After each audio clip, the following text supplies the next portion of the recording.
आमचं या आरक्षणावर संपूर्ण ऑब्जेक्शन आहे।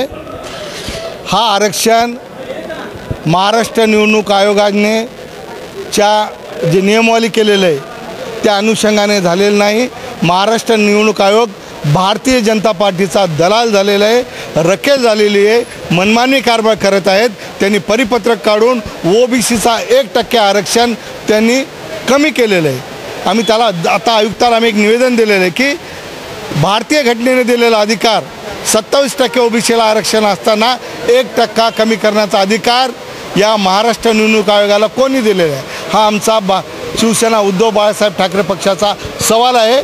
आम्ही ऑब्जेक्शन घेतलेले आहे। आता जे सोडत झालेली आहे या सोडतीमध्ये अनेक त्रुटी आहेत आणि ती प्रभाग क्रमांक 4 मध्ये त्रुटी आहेत, प्रभाग क्रमांक 3 मध्ये त्रुटी आहेत आणि एकंदरीत या संपूर्ण आरक्षणावर आमचा आक्षेप आहे।